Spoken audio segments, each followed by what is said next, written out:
Welcome to the Sportscast, October 23rd, 2023. If you haven't yet, please subscribe in all our channels: YouTube, Twitch, X, Apple Podcasts, and Spotify. You can also listen to us on your smart speaker. If you're listening on Apple Podcasts or Spotify, please leave a rating and a review. It will help us out tremendously. We're also on online radio. You can visit our website, thesportscast.net, or on X and Instagram at the Sportscast1, and check out our app, the Sportscast for iOS. Week 7, we saw what the Miami Dolphins are really all about. We also saw the Steelers being measured with the Rams, which is something that we talked about. Joe Toscano, welcome back to the Sportscast. Thanks for having me. Yeah, big week. As the season goes on, we're starting to learn about these teams. We're starting to learn who's the contenders and the pretenders, and who's the good, the bad, and the ugly. And we talked about this a week ago as we were going to preview this game a little bit later, but Pittsburgh beat the Rams in Los Angeles. And I told Joe, this is a good measuring stick for Pittsburgh to see where they're at. And would you agree with that? It was a big win for the Steelers. It was a very good measuring stick. The Rams are much better than people thought, especially that I thought going into the season. They're a good, tough team, and for the Steelers to go into Los Angeles and beat them says a lot. Not that the Steelers are good, but they're 4-2. That's not bad. Are you getting more calmer now? Because I know at the beginning of the season, you guys were kind of like about to hit the panic button, but it feels like you guys are seeming a little bit more calmer than before. No. Here's why. 4-2 is an impressive record in the NFL. The wins that they get, and even this win yesterday, I don't want to say they're lucky, but it is very frustrating because they play horribly for especially the offense for the first 3 quarters, and in the fourth quarter they become like the greatest team ever, and they save it for the end, which is great, but it's just very frustrating. So no, there's really not a calm about the Steelers. They're still not where they want to be, but it's cool that they're winning these games. Like my computer science friends, you got to see more data. You got to see That's more right. That's right. information to scan. It's only early. It's not even mid-season yet, isn't it? No, I mean, the Steelers have only played 6 games. I think we're on week 7, so we're not even near the halfway point yet. Yeah, around next week or the following week, we'll get more into mid-season. So we'll definitely see more teams. And anyways, we talked a little bit about Steelers. Let's go into this recap. A lot going on.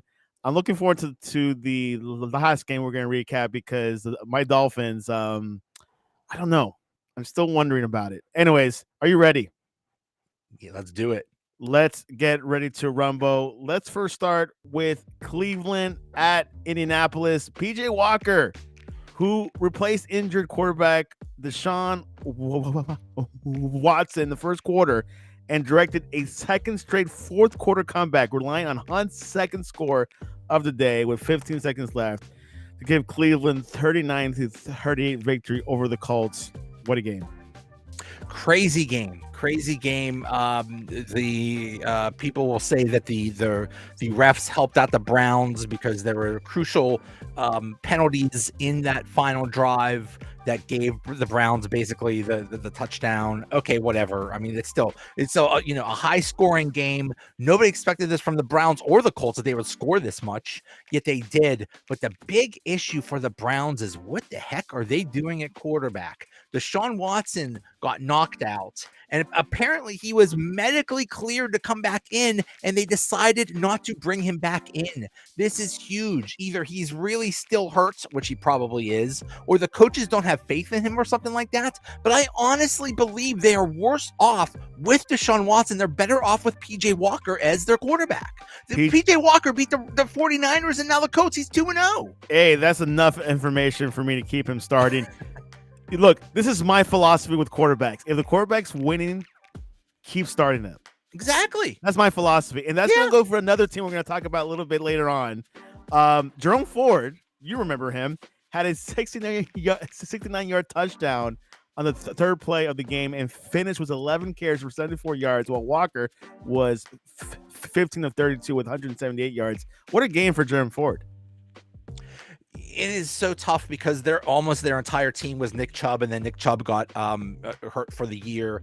And Jerome Ford is almost as good. He's different. He's a little bit smaller and faster, but still, he is still very good too in that offense. So they just need to figure out their quarterback situation. The Browns could be very good if they had a good quarterback. I don't think it's Deshaun Watson. Do you think the ownership is pressuring the head coach? Hey, we got to start Deshaun because we're paying him a lot of money. Probably. I'm sure that's happening. Gardner Minshew has lost 2 straight games, committed 4 more turnovers, 3 of which Cleveland turned into scores. That's a problem with quarterback as well. They wish they had Richardson, but he's out for the season. That's the thing. This entire season was supposed to be about, we know we're not going to win, but we're going to let Anthony Richardson develop so that he could be good in future years. Well, now he's out for the year, and he's out for the year early, so he didn't even get that experience. This is a lost year for the Colts. Minshew is okay. He's a good backup, but now he's going to be the guy for the rest of the year. Okay. I mean, putting up 38 points on a very good Browns defense is very impressive. So the Colts are going to win some games. It's just kind of a lost season for them. And then one game in particular, the Baltimore Ravens. That was a massive win. Anyways, Let's go on to the next game. The Giants, Tyrod Taylor, he's still around. Yes, he threw for 2 second quarter touchdown passes, and Dexter Lawrence led defense at 6 sacks, Joe, and made a last-minute stand to help New York snap a 4-game skid with a 14-7 victory over the Commanders. And Walker scored the tight end. Finally, Darren Waller got involved. Darren Waller came in to the season and everybody had all kinds of hype about him. I know I drafted him in my fantasy leagues and he hasn't done diddly squats, but today he played up. Yesterday he played very well. I think the Giants also might have a quarterback controversy. Are the Giants better with Tyrod Taylor? I don't know. Which I was referring to you earlier. Yeah. Look, Tyrod Taylor won last day, and I spoke to Vic about this morning, actually. He says Tyrod Taylor should start the next game. It's like that Herm Edwards once said one time, you play to win the games. If the quarterback you have is winning the games, you keep him in there. Hello? It should be that simple. And, of course, Daniel Jones is he is dealing with a neck injury, so I would give him a lot of rest to heal that up. Hey, if Taylor's winning and he's connecting with Darren Waller, keep him. Yeah. Anyways, exactly. The Giants have a good record with Washington Commanders. Good job. And also, one clear stat: the Giants scored for the first time in the first half in a while. So, oh boy, low expectations there. This game was video game Baltimore Ravens. They reached the end zone 4 times before Detroit, who's a favorite to win it all, even managed a first down Sunday, and the Ravens trounced the Lions 38-6. Joe, wow, this game said a lot. The Lions and the Ravens with good records. They're both considered, 2 top 10 teams, but the Lions just went into Baltimore and just got destroyed. It wasn't even as close as the score indicates. I don't think it says that poorly about the Lions. I think this is a situation where the Ravens and Lamar Jackson are so unique.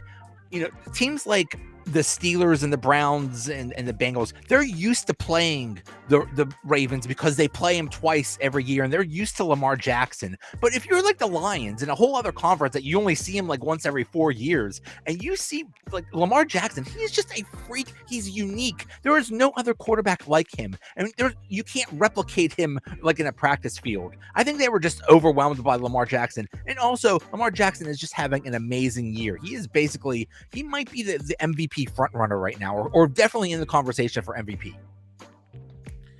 Lamar Jackson was flawless. MVP possibility. That's what Joe said.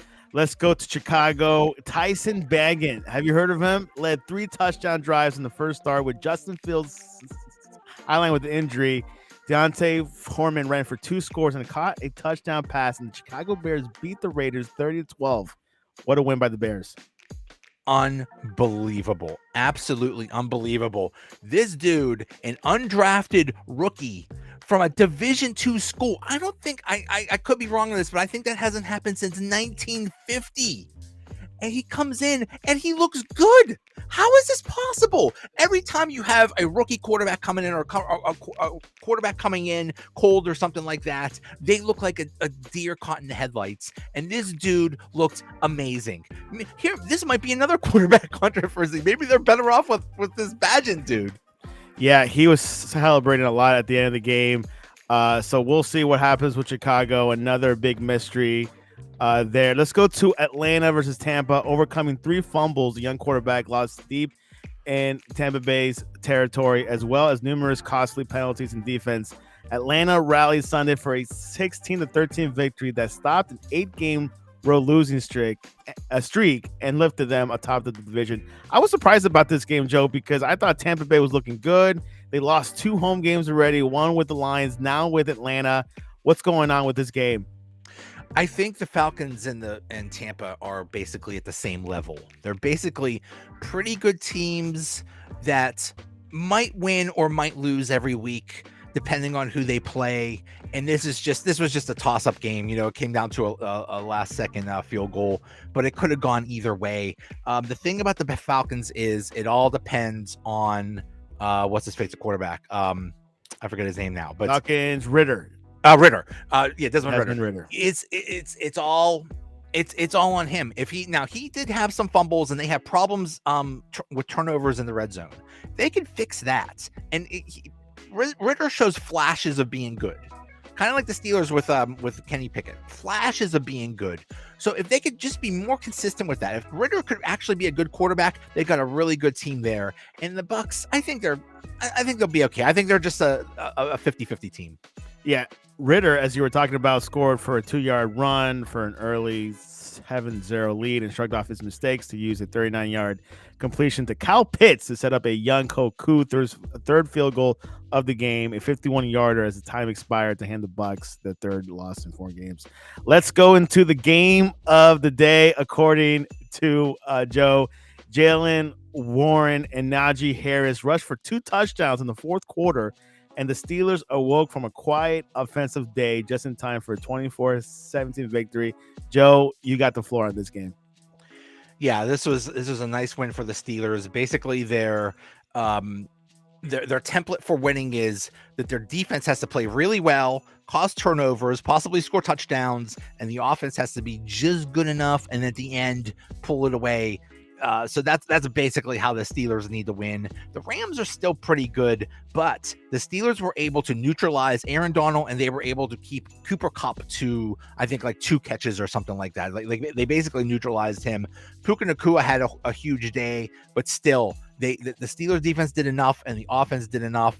So it's just, it's a crazy way to win, to expect your defense to be awesome and your offense to just do enough. But that's what the Steelers did. Yeah, and I might have to retract my prediction a few weeks ago where I said that I mentioned Rams as the honorable mention in the top 5 teams that can win the Super Bowl. I might have to retract the Rams. I don't blame you. Faith in them. No, you're pretty good there. Matthew Stafford is still one of the better quarterbacks in the league. Even though he's old, he's still pretty good. You got Cooper Kupp and Nacua, who are 2. Basically, Puka Nacua is like a carbon copy of Cooper Kupp. They're basically 2 awesome wide receivers. You got a defense that's has Aaron Donald, which is still awesome, and you got a good coach in McVay. So I could see the Rams not being Super Bowl contender good, but still good enough to make the playoffs. Yeah, playoff contenders, of course. Let's go into Seattle, Joe. Kenneth Walker III rushed for a season high 105 yards. Rookie Jackson Smith-Njigba and Jake Bobo both caught first half touchdown passes, and the Seahawks beat the Cardinals 20-10. Geno Smith, Joe, threw for 219 yards and connected with his rookie pass catchers on the day. DK Metcalf missed the first game of his career. Can you believe that? But the Seahawks were able to overcome Arizona. NFC rivals But Arizona is dropped to 1-6, but Seattle had a massive win. This is basically expected. Arizona has a terrible run defense, so everybody expected Kenneth Walker to have a huge day. It's very nice that when you lose your best wide receiver, you have your first round draft pick wide receiver just to come in and So we'll see how Smith and Jigba does going forward. But this is a very expected result. The Cardinals are just not very good, and Seattle is pretty good. Yeah, Seattle definitely has potential to win that division. We'll see. It's them or the Rams, to be honest. Let's go into Kansas City. Oh my gosh. I don't know what it is. It might be a Taylor Swift sensation. Patrick Mahomes threw for 424 yards, Joe, 4 touchdowns. Travis Kelce caught 12 passes for 179 yards and a score. And the Chiefs beat the poor Chargers 31-17. Brendan Staley might say, hey, the Chiefs are this good. But Joe, your thoughts over this matchup? Wait, you mean tell me they played a football game? I thought it was the Taylor Swift Chargers fan showcase or something like that. Every second too during the show. I mean, during the game. Every second they're either showing Taylor Swift or that crazy Chargers fan. Hey, good for her. She seems like just a real dedicated fan. People tried to bring her down. Hey, go be a passionate fan. Good for you. This was the Chiefs are not as dominating as they've been in previous years, but they're a quiet 6-1. If that's a thing, they've quietly won 6 in a row. The Chargers are just, they're talking about getting rid of firing the Raiders coach McDaniels, but they're also talking about firing the Chargers coach Brandon Staley. I'm not sure either of them are going to last the whole season. But the Chiefs are just good. They're just, if you rank the teams, all the teams in the NFL, the Chiefs would be either 1, 2, or 3. Yeah. Marcus Valdez-Scantling had 3 catches for 84 yards and a touchdown. Rashee Rice and Isaiah Pacheco also caught touchdown passes. And the Chiefs won their 6th straight to take a 3-game lead in the division. They have won 7 straight years. I would say they might win the AFC West division. We'll find out in a few weeks, but probably so. All right, let's go into Denver. Backup safety PJ Locke saved the Broncos, Joe, from another second half meltdown, intercepting Jordan Love's deep pass in the closing minutes to preserve a 19-17 win over the Packers on Sunday. That is a massive win by the Broncos. Your thoughts? Huge win by the Broncos. They're still a mess. I think the Broncos still have problems, but this is just not looking good for the Packers. Basically, the entire Packers season is the Packers will win if Jordan Love plays well, and there's a whole evaluation for Jordan Love. This is his first year starting. He's just going through it and getting the experience, and he's just, sometimes he's good, sometimes he's not good. He just wasn't good. He threw that interception late. They could have won, but that mistake cost them. Big mistake. Winning at home is one thing. Broncos have been struggling this season. Good job. We'll see what happens with the rest of the gang. The game of the weekend, everyone was talking about it. Even Joe was talking about it. Philly won Sunday Night Football against the Dolphins, 31-17.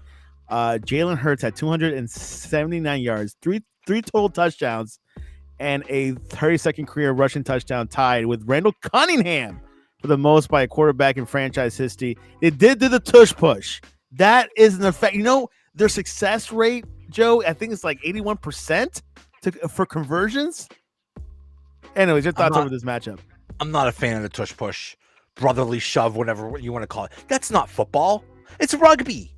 They basically pick up a guy and shove him into space. What? That's not football. I don't know.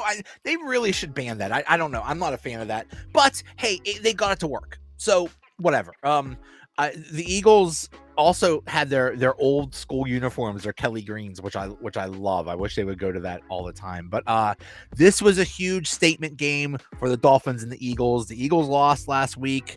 It's like, how are they going to respond to that? The Dolphins came in and they just, this game wasn't really close. It was, the Eagles were on top almost the entire time. It just says a lot about the Dolphins that they are not there yet. They're a top 5 team, maybe top 6 team, but they can't get past the good teams. They got spanked by the Bills, and now they got beat handily by the Eagles. So they're a very good team, just not elite. Yeah, that's something that this was going to be a test, a measuring stick for the Dolphins. They did look pretty level, but offensively they couldn't get anything going. It was pretty much Tyreek making short catches from Tua. It's funny because when I was at the restaurant, when I was watching the game, they were saying they need to run the ball more towards the middle. They only ran the ball 11 times. It just wasn't working. I mean, usually when you see the Dolphins, they are one of the best offensive teams. Mike McDaniel is a legit genius. They get schemes to make the offense look good and make the defense look bad. But in this game, the Eagles had answers for everything. It didn't matter if the Dolphins tried to run, pass. It didn't matter. The Eagles had an answer for it. Joe, we have one more game to review. I forgot we skipped over. We went to Sunday Night Football because I was really excited about this one. But I have to say this: the Patriots beating the Bills 29-25. It gave Bill Belichick his third coach. It gave the record of winning 300 regular seasons. He's now with the top 3 with Hallis and Don Shula. What a win by the Patriots. What are your thoughts? This should not have been a surprise, even though a lot of people thought that the Bills would win this because of the Bills are good and the Patriots are having a really bad season. But when you have a team that keeps losing, eventually they're going to have a game like this where they just come out on top. The Bills and the Patriots know each other so well, and they hate each other so much that this should not have been a surprise that the Patriots won. People are saying bad things about the Bills. I would throw this game out. I think it's just that the Patriots were just so angry about losing all the time that they just took it out on the Bills. Yeah, we'll like to look at the record of what is the record with Patriots and Bills in New England. It's probably a high winning percentage for the Patriots, I imagine. Probably, so, yeah. As Joe said, this should not be surprising. Probably New England fans hate the Bills and everything like that, so that's going to happen. Well, there you have it. That is week 7 recap. It was a good week. A lot of teams out for the bye, like the Cowboys. But let's look at the standings here for a bit because, when it comes to standings, things could change in any second. Let's go into the AFC East. The top of the table is Miami. They got they have a 1-game wiggle room, which they have had that for most of the season. And then the Bills, Jets, and Pats. But the Dolphins should feel okay. But obviously, they need to win a little bit more games just to get ahead from the Bills. That's going to be super interesting. Yeah, the Dolphins have a 1-game lead right now. The Bills are going to win more. I think the Jets are going to. I don't know what they're going to do because who knows how Zach Wilson's going to do. But I think the Patriots are going to start winning some games too. So this is going to get real interesting. This is going to be one of those divisions where every team is good, and we'll see how that all shakes out. Keep in mind, Jets are 3-3. They beat the Eagles. Is there something there, Joe, with the Jets? There is. I mean, they have an elite defense, and they just have to hope that Zach Wilson is a good enough quarterback to make that offense just good enough. If that offense could just be just a little bit good, they'll win a lot of games. AFC West Chiefs are dominating, so let's not have a conversation about that. The AFC North Ravens dominate. Steelers are up there, and the Browns. But you think the Baltimore Ravens will go all the way? I think the Bengals will go all the way, actually. I think this is becoming a really good division. Baltimore basically has established themselves as a top 5, top 6, definitely a top 10 team. The Bengals are going to get good. So it's up to the Steelers and the Browns to keep up. I don't know if they can. I think the Steelers are going to end up with like maybe 9 or 10 wins. Same with the Browns. So it's going to get real interesting in the AFC North. Joe is being cautious with that division. AFC South, the Jaguars had a good Thursday Night Football. Texans, I believe, had a bye week, so not much going on. Colts not looking good. Titans not looking good, so it might be between Houston and Jacksonville. I think it's all Jacksonville. I think Houston's a nice story. but they'll probably, they'll probably win 8 or 9 games. But I think Jacksonville is going to. I think that's a good, solid team. I think they're going to come out ahead in this division. NFC East, Eagles first 6-1, Cowboys 4-2 had a bye week. Commanders 3-4, Giants 2-5.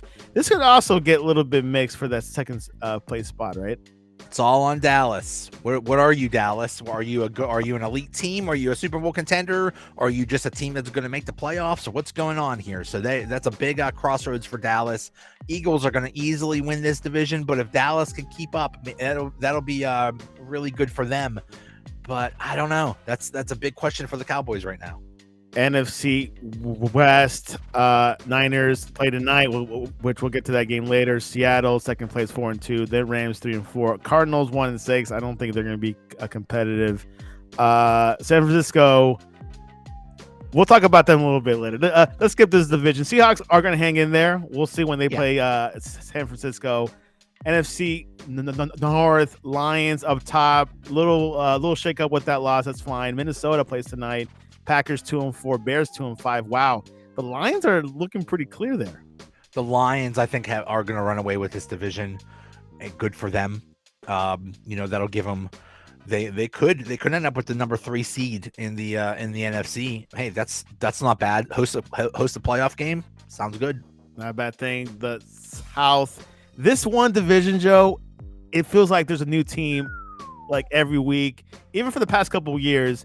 Atlanta is on top. Tampa Bay was on top for a bit. Now they're in second place. Saints are in third, 3-4, and Panthers are 0-6, winless. But this one could, be between those top 3. Yes. Falcons, Bucks, and Saints. They're basically all at the same level.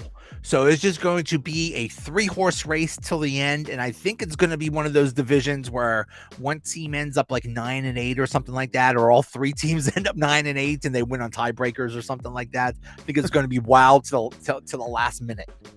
That's exactly how I have pictured this division, the NFC South. So we'll see what happens in the next upcoming weeks. It's not midseason yet, but it will be in. Oh, my bad. I closed down Joe there. But it will be in a week or two, so definitely keep your eyes open. What can happen? Injuries could be a factor, and which is a huge thing for tonight because CMC will be playing tonight for Monday Night Football. San Francisco 49ers visit the Minnesota Vikings. Who do you got, Joe, for tonight's Monday Night Football game? McCaffrey better play tonight. My fantasy team depends on it, but that's like you said with the injuries. Unfortunately, we knew this was an inevitable with the 49ers. They have a great team with great players. It's almost like an all-star team, but then people get hurt. McCaffrey's hurt. I don't. They have other injuries going on, and that's just going to weaken them. I think they'll have no problem against the Vikings, but I just wonder how they're going to be the rest of the season. I think they're the clear number 1 team in the NFL if they could stay healthy. Now, would you say, because I do think this, Minnesota can just turn on the switch because they got weapons. Do you think that could happen tonight? It's possible, but remember, they're one of their weapons, Justin Jefferson, isn't there, and he's basically the MVP of the team. I don't know if Jordan Addison, who is their first-round draft pick, I don't know if he's good enough to. I don't think he's as good as Jefferson, so that's going to hurt the Vikings. And I think that the Vikings are better than their record. I think they've been pretty unlucky with 1-score games, but they're just not at the level of the 49ers. I think the 49ers are going to take care of business. Yeah, Addison, which is in my fantasy team, I'm relying on him because I need 21 points by him tonight. Oh boy. I don't know. It's wishful thinking, or that could be very possible. So, no. All right. Joe Toscano, if people want to ask, hey, should I order wings or pizza for a football game? What's the best way to reach you? Why not both? Joey Bag of Donuts, V instead of an F. I want to say something about wings, and this is very important. You have drums and you have flats. Drums are vastly superior to flats. Absolutely. I don't care what anybody says. This is something this is a hill I will die on. Drums are superior. Absolutely. Like flats, it feels very awkward eating it. I think there's too many bones. I don't need to worry about separating things. It's like, no. Just let me eat the dang thing. There you have it. Joe says, eat drumsticks. Can you tell a restaurant, hey, don't give me flats, just give me straight I drumsticks? think you could do that. I've never done it, but I think you could say, can I have just all drums? I'll give it a try. I'll give it a try this week. Anyways, you can reach us at the Sportscast1 or the sportscast.net. We don't have any articles about wings, but we could do that because it is sports. Right one. Write one out. And which sauce you should eat? I'm a ranch. You're a blue cheese guy, right? No, I don't like either. I'm not a fan of ranch or blue cheese. Just give it to me straight. Straight up. There you have it. Well, there you have it. Another week of NFL football. Looking forward to Monday Night Football. Should be a good game, I think. I don't think it's going to be a blowout. Might be a 1-score, 2-touchdown win. But if it was the Niners, a 2-score win. But for the Vikings, might be like a 3-point or a touchdown. I think it'll be close because it's in Minnesota, so I think that'll help them. Anyways, Joe, I appreciate you. Appreciate you coming on to the Sportscast. Thank you. And this was your update.